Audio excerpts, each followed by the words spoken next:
So maybe we should wait 2 more minutes for. Okay, there is a Daniel vessel now connecting. Yeah. Take your time, no problem. Everything's fine. No, just to be sure that we have all the authors before we start. Yeah, no problem. From my side, everything's fine. Maybe we should wait 2 more minutes for. Okay, there is a Daniel vessel now connecting. Now I'm hearing myself what happened some time ago. Everything's fine. No, just to be sure that we have all the authors before we start. Yeah, no problem. What just happened? So I have heard our discussion, Michaela, registered some minutes after it happened. Yes, what happened was that I have opened the YouTube screen. Okay. To test it, and there is a small delay, so it's working fine. Okay, no, I just panicked. I thought my time machine works, and I was not ready for that. Good, Radu, you're the session. Yeah, shall we start? So we have all the authors here. Okay, one question before starting. Other people can still join us during the meeting, or? Yes, they can directly come in. Okay, good. Well, welcome everybody. Welcome to this session of LICS, known as C6 slot. We have today we're going to discuss 6 papers that are covering quite an interesting area of theoretical computer science, from constructive set theory to lattices, automata learning, and then monads, comonads, bicategorical Cartesian closed structures. So very interesting topics. As you all know, the rule is that every author I'm gonna take the papers by the order that they are listed in Slack. So the author each of them will present, hopefully below 5 minutes, very fast their paper, and then we will have up to 10 minutes or so time to discuss, to put questions for each paper. Okay, so if everything is clear, maybe we can start with the first paper, which is on the computational content of Zorn lemma, and Thomas Powell gonna speak for us. Yep, so I'll just start by sharing my screen quickly. I have some slides. Okay, can you see the slides now? Yes, we do. Yes. Okay, great. So in my original slides, I had this one summary slide here, which I think I will just present quickly for the purpose of my 2-minute overview. Yeah, so this is the paper in a diagram. Of course, it's very hard to summarize an entire LICS paper in a few minutes, but this is the best way to do it via a nice picture. So the idea is to give a computational interpretation to a formulation of Zorn's lemma. So this is a classic problem in proof theory, where you have some logical system on one side, and you want to give it a computational interpretation. So you're translating from the logical side to a computational side here. So in the paper, the technique I use is Gödel's functional interpretation, which is very well known and very standard. But the innovation here, there were 2 kinds of things that needed to be done. First of all, Zorn's lemma is a very strong axiom. So one needs to give a kind of simpler syntactic formulation of this lemma so that it's amenable to the functional interpretation. And then on the computational side, one needs to come up with a new form of recursion that's strong enough to give a computational interpretation to this form of Zorn's lemma. So this sort of thing has been done in the past.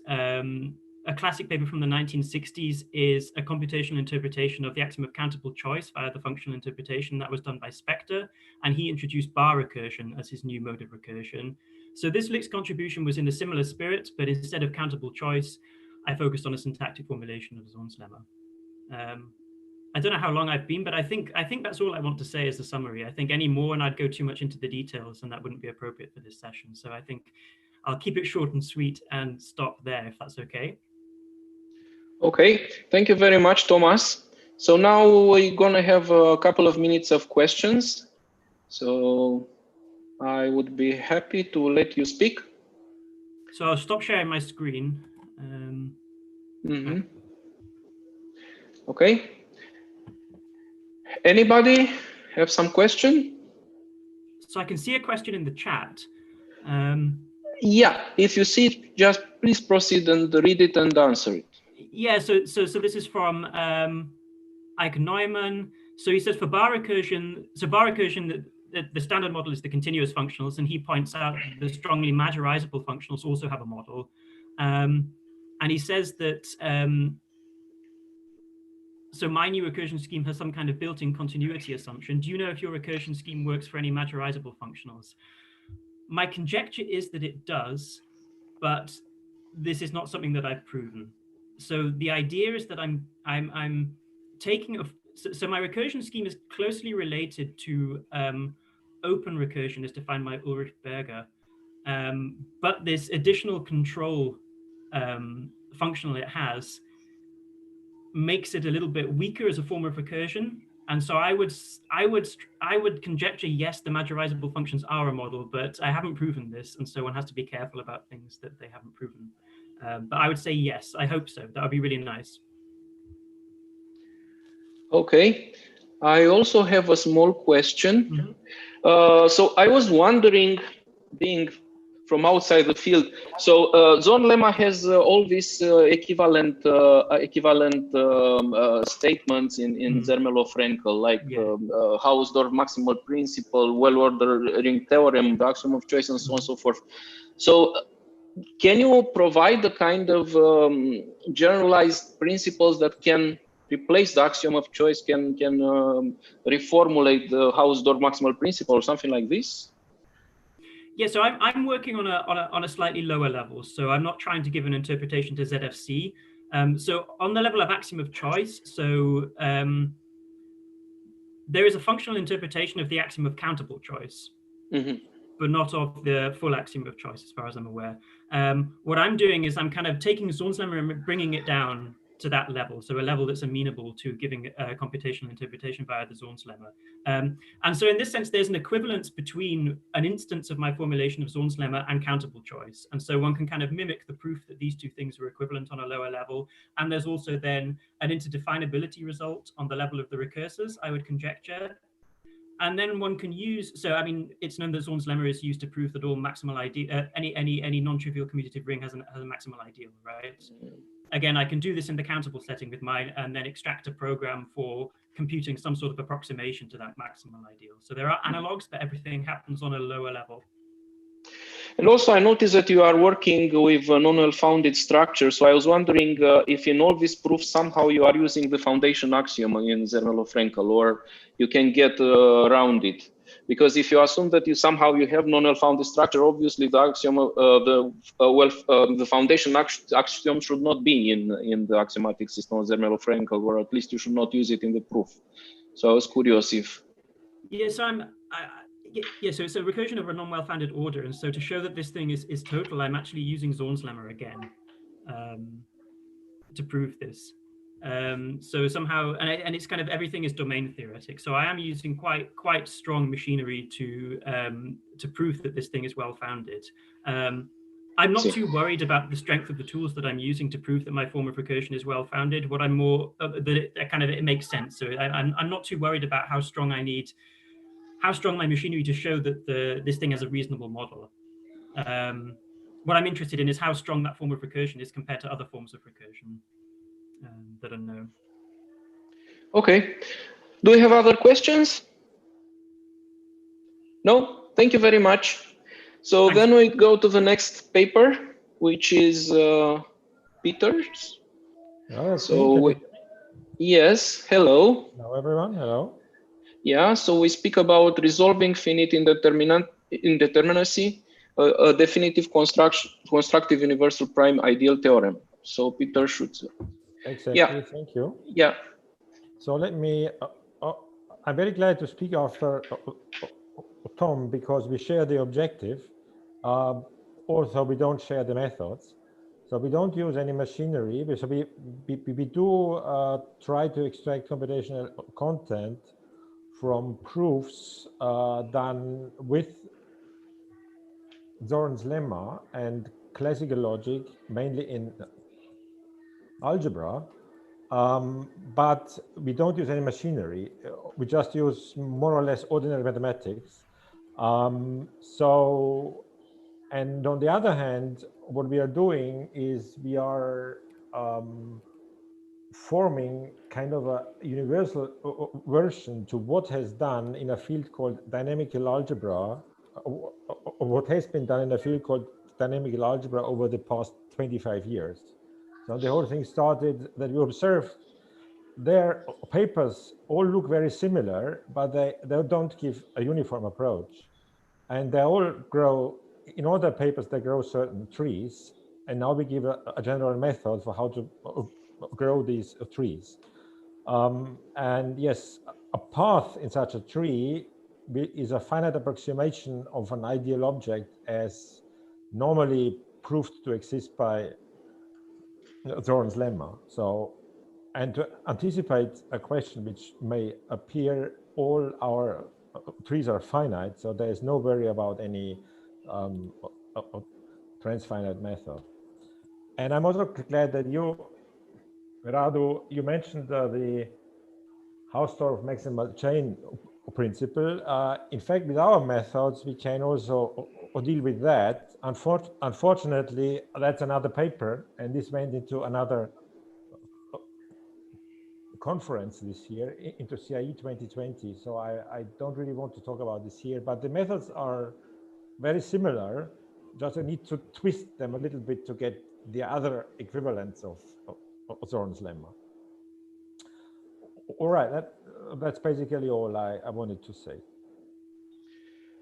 Okay, so maybe we go now to questions. Somebody from the room has some question?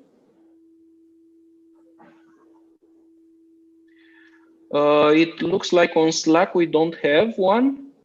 So in this case, let me ask you some things. So again, coming from outside the field, and with the excuse of coming from outside the field, I'm putting these questions. So I was a bit intrigued that this UP theorem of yours, it's a version of Lindenbaum's lemma, and being the relation of Lindenbaum's lemma with Henkin countable principle and all these works that are relating logical reasoning with topological reasoning that Goldblatt is developing and so on and so forth. So I was curious if there is some kind of topological counterpart of all these results of yours. I mean, if you take kind of stone duality counterpart of the logical reasoning, if there is something on a topological on topology that, you know, can somehow reflect your results. I would only like to say that what has been done, what we have done in rings, in commutative rings, can all be expressed almost in equal terms for distributive lattices. And here we go. Then you're in point-free topology. And if you want to go ahead, you can use, you should be able to use the standard machinery to translate between point-free and traditional topology.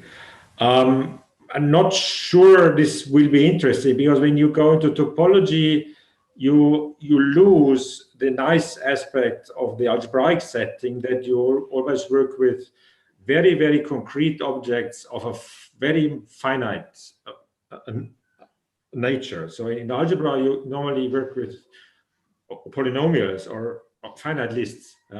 And when you go to topological interpretations, you tend to lose this. On the other hand, you mentioned Lindenbaum's lemma, and that's still a sticky point of our approach, because we have some variants about Lindenbaum's lemma, but we are not really happy with them for the simple reason that they don't give us concrete applications. So they don't give us proofs of theorems of a computational nature. And again, the reason might be that logic is too basic. You don't have enough structure. So you need a little bit more structure in order to be able to find out something interesting from classical proofs. The same is in set theory. I mean, when you do computational interpretation of set theory, you have to do something before. Otherwise, it's somehow a bit in the void.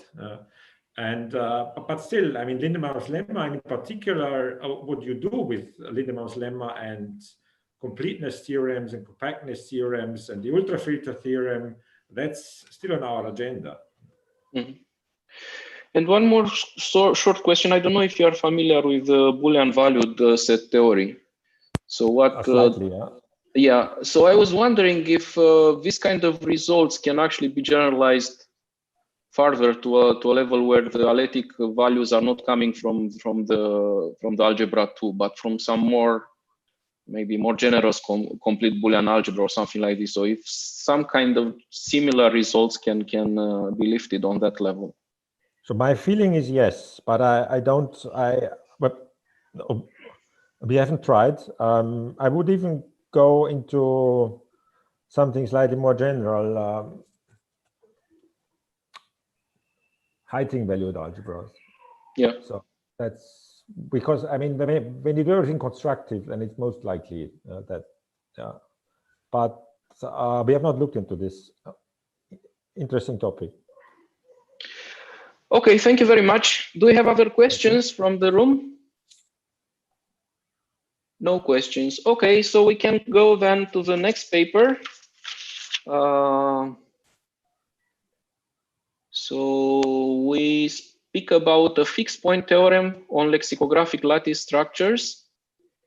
So who gonna speak for us? Is Janus, right? Janus?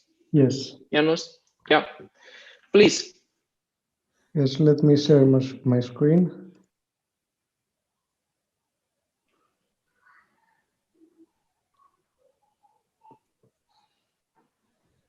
Okay, you can see my screen?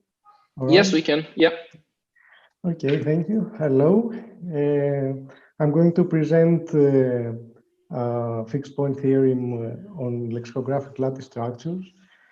Intuitively, lexicographic lattice structures are lattices whose elements can be viewed as stratified entities, and they are equipped with an ordering that compares these elements lexicographically, stratum by stratum.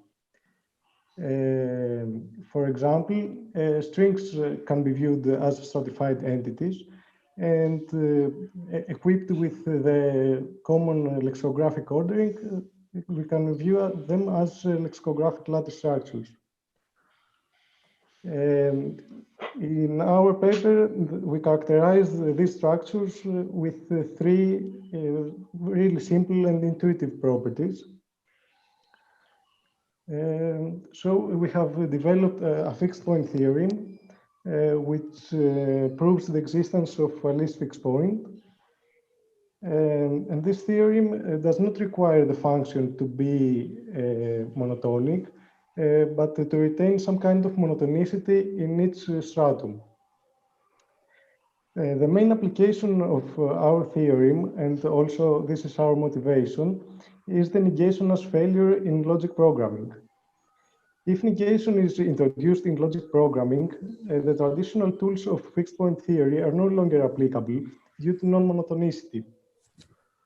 However, we can use our theorem to define fixed point semantics for negation as failure. Also, our theorem has application in other fields where we have non-monotonic problems, such as Boolean grammars. Furthermore, we have shown that the sets of fixed, prefixed, and postfixed points of these functions form a complete lattice.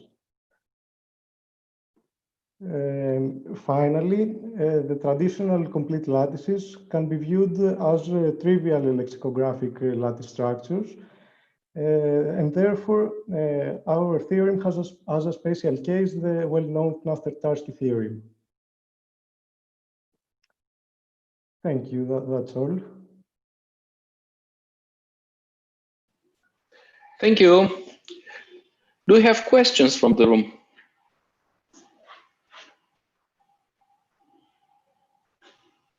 It doesn't look so. I have Yes. just a small question for understanding. in theorem 2, you say prefixed, fixed, and postfixed points. They form a complete lattice. So do you mean there are 3 lattices, or there is one lattice containing all 3 kinds of points? No, there are 3 different complete lattices. Ah, yes. Thank you. I also have a small question. So this entire construction of yours, so the way you are constructing this ordering by levels, is very similar to the way you are constructing open sets in the Scott topology from the elements of the base. So I was wondering if you see any relation with the Scott topologies in all this your. I haven't seen these constructions, so I don't know. So the levels that you are constructing, so the equivalence on each level is essentially the definition of a base of a base set in a Scott topology. If I'm not misunderstanding, I didn't read your paper. I only looked to your slides. So. And then if you take the equivalence over all the levels, it's like intersecting all this thing, which will give you just an open set in the Scott topology. Yeah, I don't know. So I was wondering if you thought of the relation with the Scott topologies, and if there is something interesting from that direction. Yes, I will give this a look. Okay, so if we have no other questions, are there some other questions in the room? No. Okay, thank you very much then.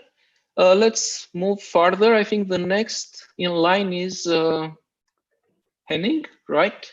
Right. So let me share my screen as well. And this will be about automata learning, an algebraic approach. Can you see my screen? Yes, we do. Okay, great. So let me give you a brief overview of the paper, which is joint work with Lutz Schröder here at Erlangen-Nürnberg. So we are looking at automata learning, and the basic problem of automata learning is you start with a black box system, so some piece of hardware or software that you might not know the internals of. And the goal is to learn a formal model that accurately describes the behavior of the system or parts of it, for example, in order to apply model checking techniques. And the way this is done is by running tests on the black box and using the information from these tests to generate iteratively better hypotheses about the system, until after finitely many steps, and hopefully not too many steps, one ends up with a correct hypothesis, so with a correct model of the black box. So this is the general idea of automata learning. And what we have done in this paper is, well, maybe twofold or threefold. So we have looked at the problem of learning formal languages that are recognizable by monad algebras. So this idea that you can represent automata theoretic classes of languages by finite algebras is the core of algebraic language theory, and it applies to many interesting classes of formal languages like the ones listed here. And so the first thing that we have done in the paper is showing that the problem of learning a monad recognizable language can be reduced to the problem of learning a suitable categorical form of automaton, using the concept of an automata presentation that basically says represent your monad algebras as automata.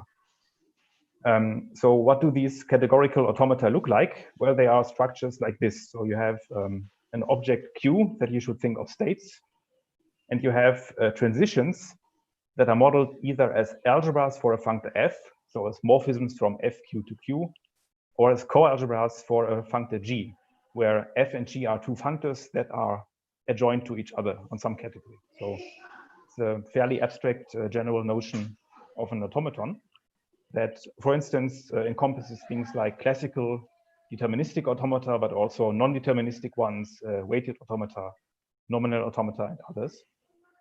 So it's a nice concept that goes back to the work of Arbib and Menes in the 1970s. And what we have shown is that at this level of categorical generality, one can actually formulate an abstract learning algorithm that generalizes the classical algorithm for deterministic finite automata by Angloin, where the idea is that you model this iterative construction of better and better hypotheses by iterating through a free algebra chain for the functor f and a co-free co-algebra chain for the functor g. So we have this algorithm, and we also have a termination analysis and a complexity analysis for the algorithm. This algorithm covers uniformly all these different kinds of automata. So in combination, this idea of reducing monad languages to automata languages and this generalized Angloin algorithm give rise to a fairly uniform strategy and algorithm of learning quite a number of different classes of languages. Okay, so this is what I wanted to say here, and I'm happy to answer your questions if there are any. Thank you.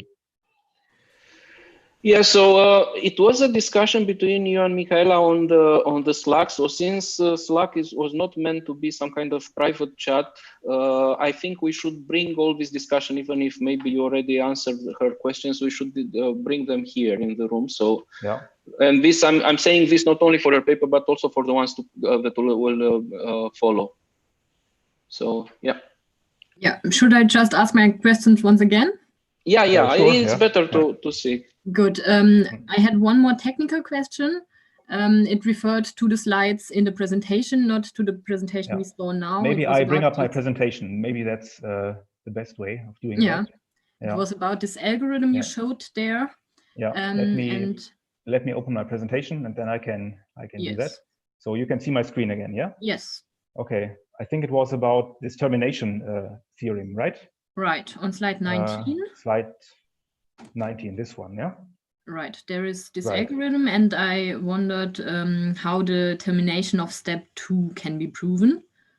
Yes, so I just answered this on Slack 2 minutes before this session, so you might not have read it. So so what the algorithm actually does is you have this, let me go back one slide maybe. You have this unknown automaton Q, right? Mm-hmm. And what the algorithm really does is it maintains implicitly a subobject of Q and a quotient object of Q, right? And the point is that whenever you apply one of these extension steps, the subobject grows or the quotient object grows. One of the two objects will get larger. And now we have this assumption that sequences of subobjects and quotients cannot get arbitrarily large because they must terminate, because we assume that Q has finite size, which means exactly that these chains must terminate at some point. Mm-hmm. Yeah, and therefore you are guaranteed that you cannot actually apply more than linearly many extension steps in the size of Q. Ah, yeah, I see. Okay, yes, I understood. Thanks for answering this. And my second question was just about related work, or if there are already some known algorithms or implementations of learning automata structures. Yes, so there's so the one tool I know is this LearnLib library by I think it's developed at Technische Universität of Dortmund in the group of Bernhard Steffen, if I'm not mistaken. And so I haven't used this personally, but I have seen people use it, and it's I think more or less an implementation of various learning algorithms, and also a setup that allows you to implement your own ones quite easily.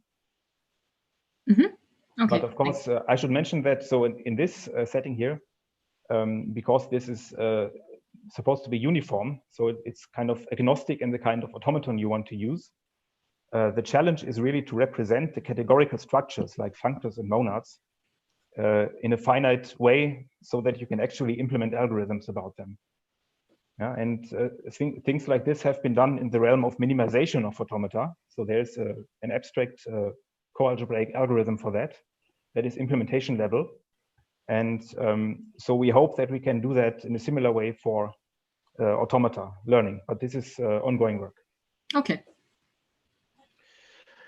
I also have a question about the related work. So you seem to share a lot of common goal with the work of the group of Silva. So I was wondering what are exactly the difference between your works here? So this whole project of automata learning started with this Kalf paper in 2017.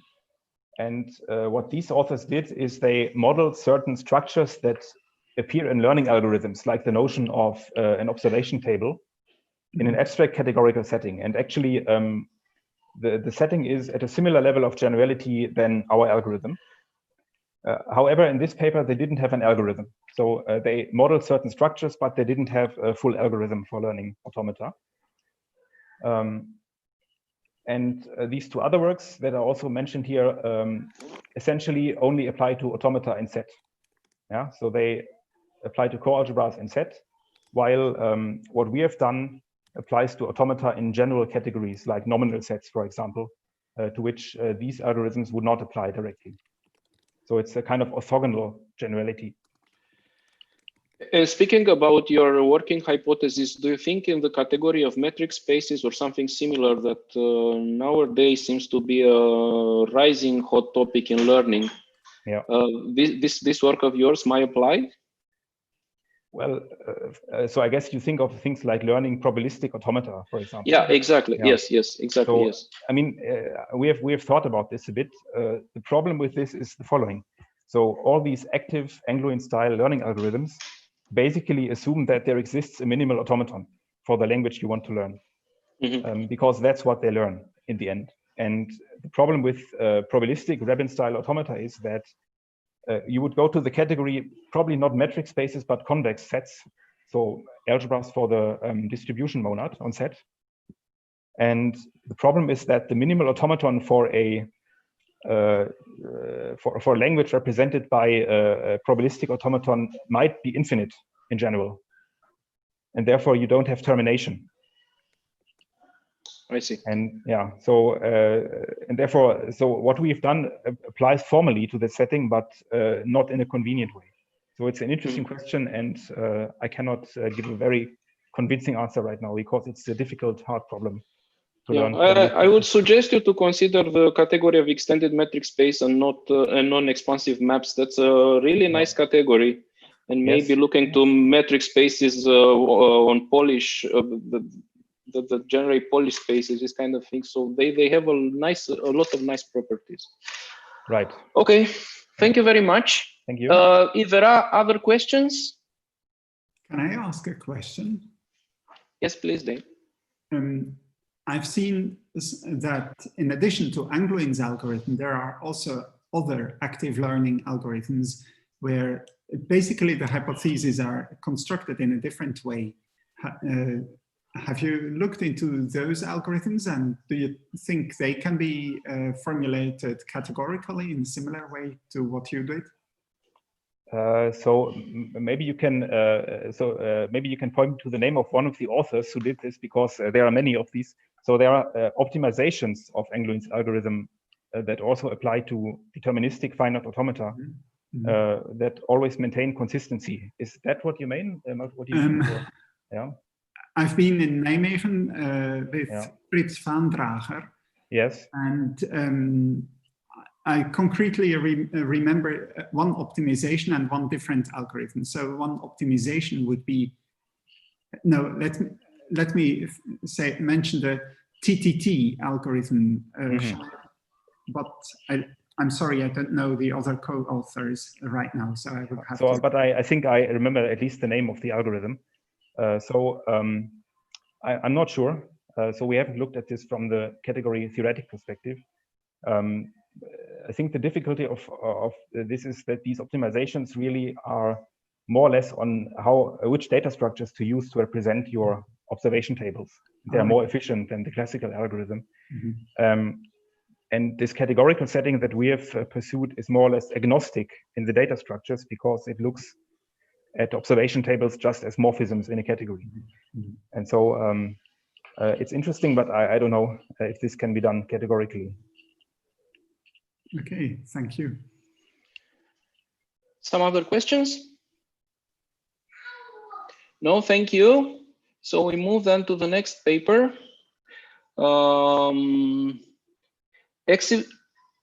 Excival. Yeah, so sorry. Interaction laws of monads and comonads. Okay. I apologize for... No worries. Can you see my screen? Yes, we do. Okay. I'll be presenting interaction laws of monads and comonads. This was joint work with Shinya Katsumata and Tarmo Stalu. And as a brief recap of what we have done is basically we try to analyze the interaction between a computation and its environment. And for that, we have used monads to capture computations and comonads to capture the machine behaviors of the environment. And as a result, we analyze these kind of natural transformations that we have here, in which this here, Tx is the monadic part, and this dy is the comonadic part. And then they interact and return a result for the value of the computation and a final state for the environment. More generally, we had to study interaction between functors, where we just forget that this T and this D are a monad and a comonad. We just work with them as functors and see what's for two functors to interact. In the paper, we have alternative characterizations of interaction laws, like many characterization. We gave a notion of, or a definition of what's the greatest comonad interacting with a monad. This is something we call Sweetler dual, based on some algebra stuff. Then we discussed briefly how to calculate the Sweetler dual. In some cases, this is kind of an art, but in some cases we can do it.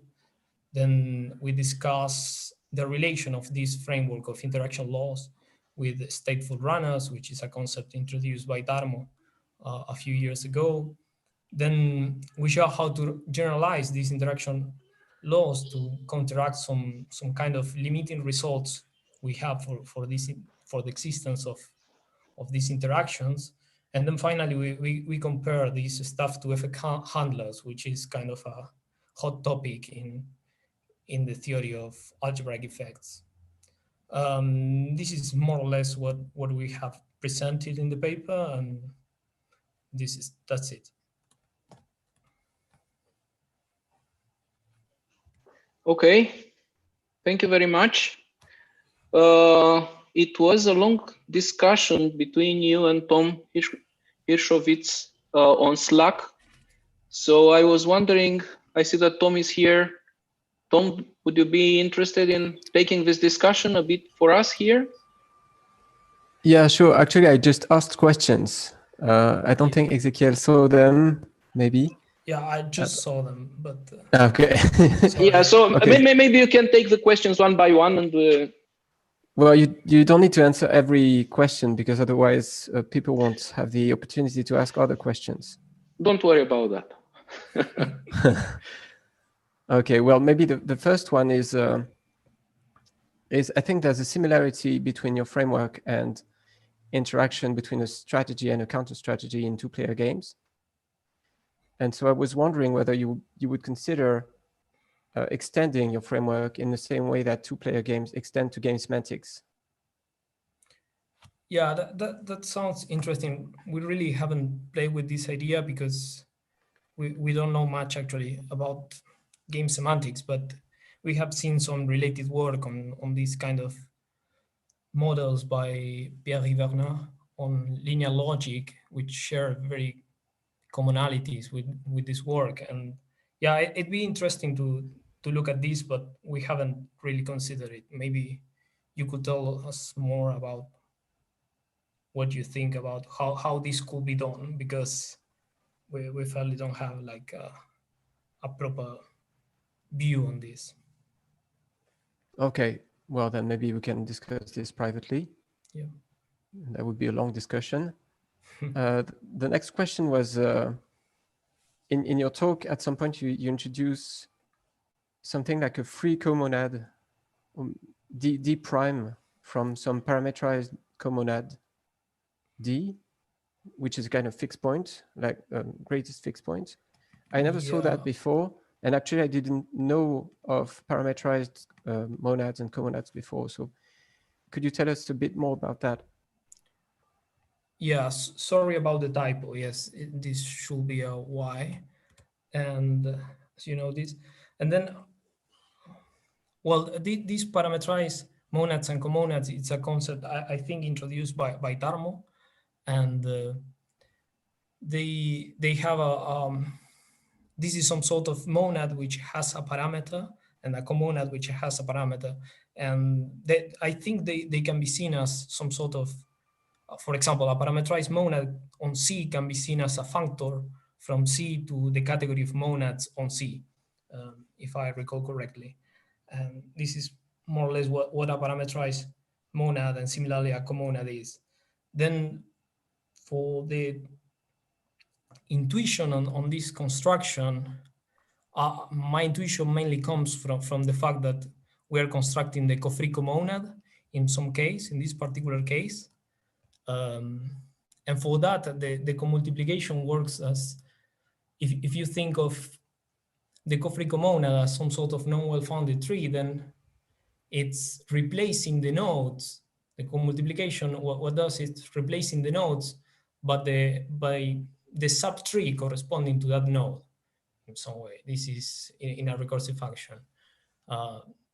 This is the kind of intuition I have for this co-multiplication, but I don't know if this is good enough. Yeah, thanks. That's helpful. It explains why it may be associative. Yeah. Okay.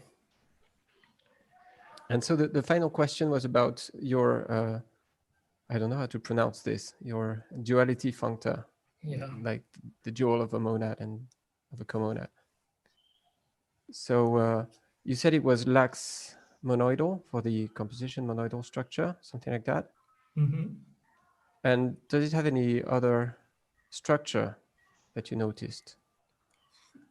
No, that we are aware of, like, well, this kind of, yeah, this kind of self-adjunction we proceed, and then the fact that this is collapsed, this is mainly the kind of analysis or the things we have used of this functor, but we haven't done like a further investigation on properties of this functor. Okay, thanks. Thanks. Do we have other questions? I actually have a small one.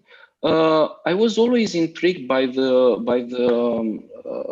relation between equational and co-equational reasoning. So I was wondering if this work of yours somehow can have a counterpart in the that involve the Liouville theories or something similar.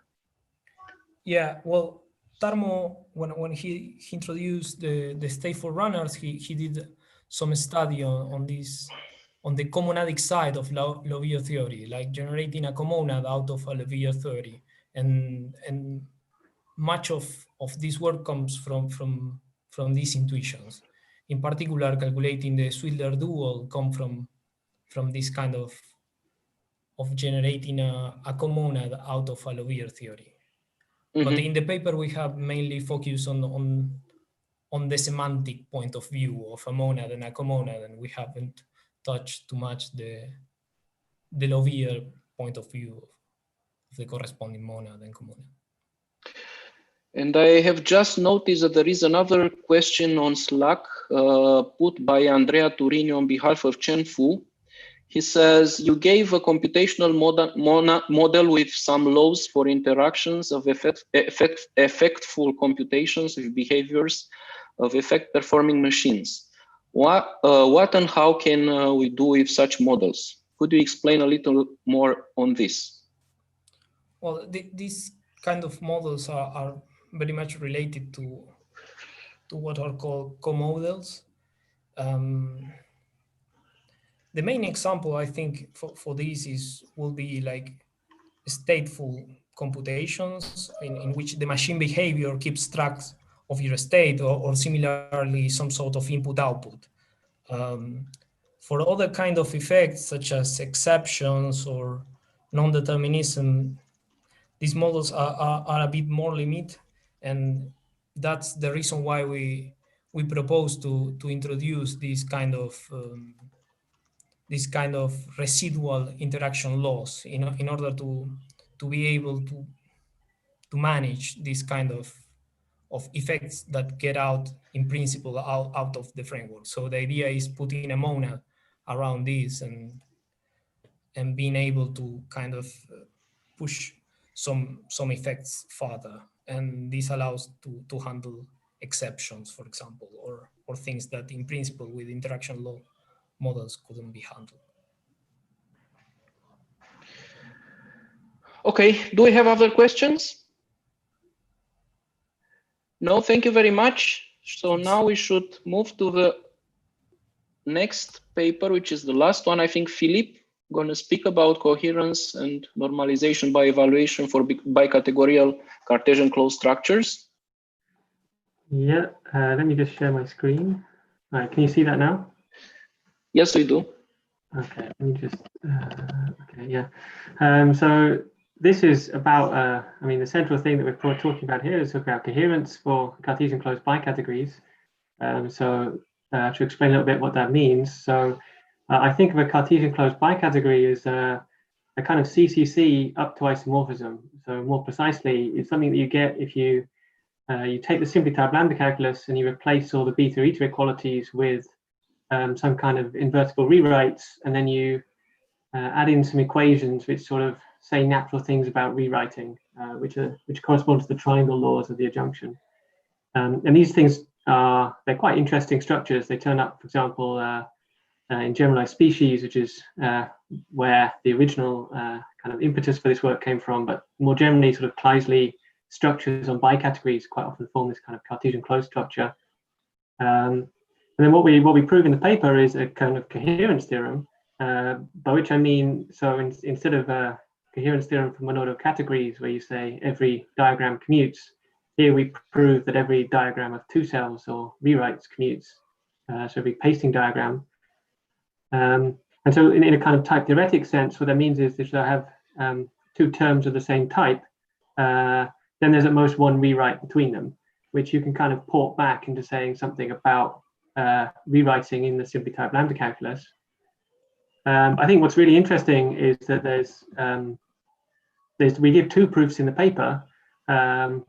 If you want to see the slides, they're on my personal webpage, so you can like have a look at them in more detail. But there's this kind of two categorical approach which comes out of the Australian school, where you just throw in the Uneda embedding and you kind of do some magic and some coherence work, and it kind of falls out with this very abstract, very kind of algebraic machinery. But there's also this second approach which we spend more time on the paper talking about, which is kind of we adapt a normalization by evaluation argument for the simply type lambda calculus. We take Marcello's argument that he gave, which is a completely semantic argument for it, for the simply type lambda calculus, and we upgrade it to the bicategorical setting. And so really it works in three stages. That first you treat your syntax as some kind of presheaf, or in this case you treat it as a pseudo functor into cat, which is the kind of generalization of a functor into set. Then you do some kind of gluing construction, and then you pick some kind of interpretation in the glued bicategory now.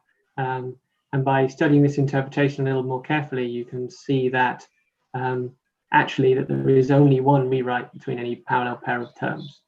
So it really builds on the kind of the simply type lambda calculus argument. I think that's all I'll say for now. Okay, thank you. Do we have questions? There is in Slack some discussion that you had with Tom. Maybe we can bring it back here a bit. So yeah. I see Tom disappeared from the room. Or no, he is still here. No, I'm here. No, I'm here. You're here. Okay. Do you mind, Tom?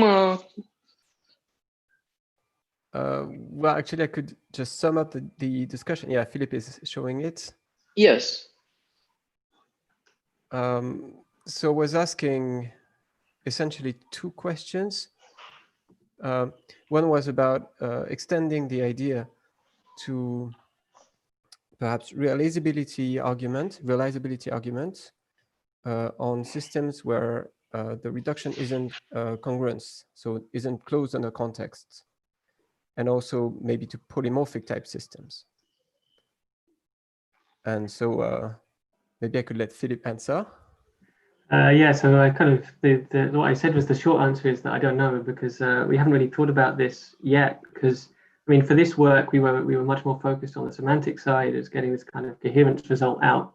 It was sort of a nice side effect that it gives you some way of thinking about rewriting.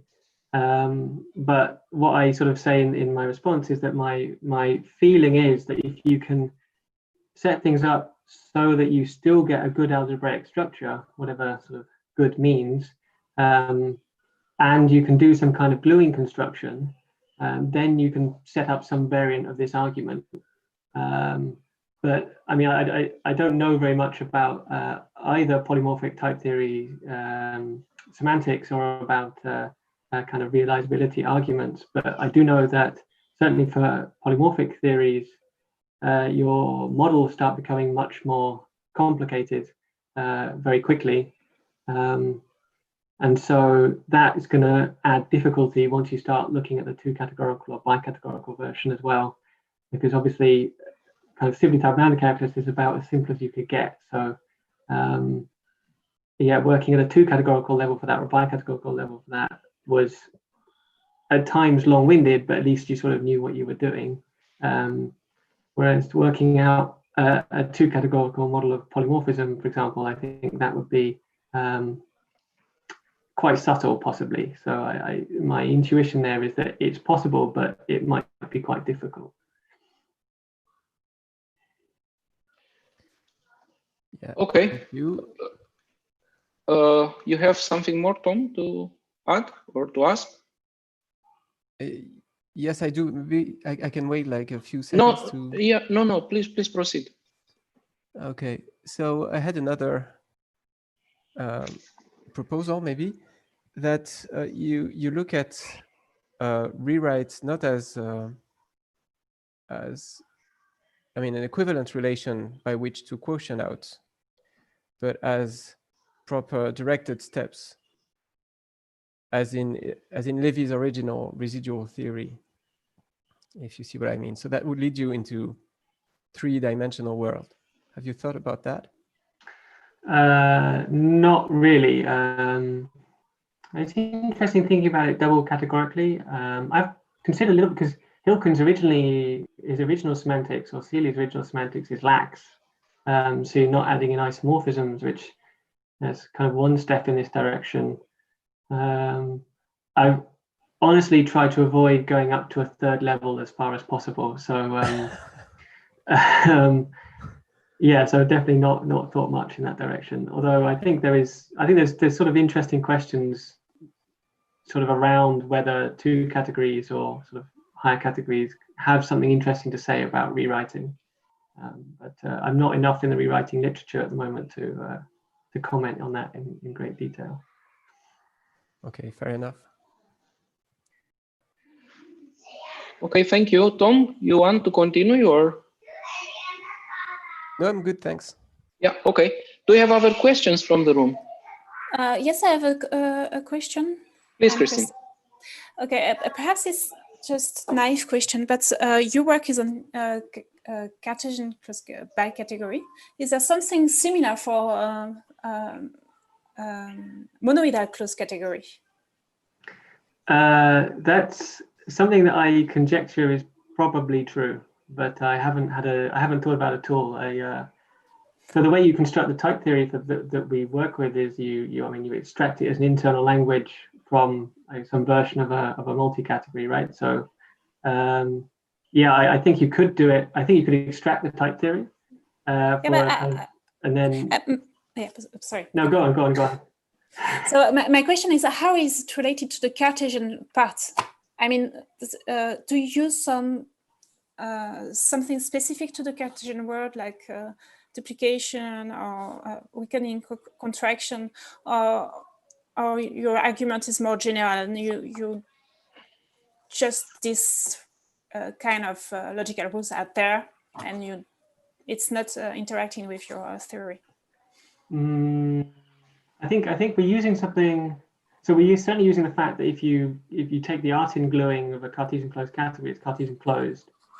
Is that still true if you work just with monoidal structure? I don't know. Questions? I don't know. I think Hasegawa worked this out at some point. Okay. So is it true? Can you construct a monoidal structure then? I'm not sure. I only vaguely remember that, but I remember he had some form of logical relation in the monoidal case, which is kind of what you're talking about, right? Okay. Can you put the reference, Tom, on Slack? I can try to. Okay. Thank you. Okay. So thank you for your answer. Thank you, Christine. Somebody else in the room wants to add something, to ask something? Let me also remind you. Yeah, please.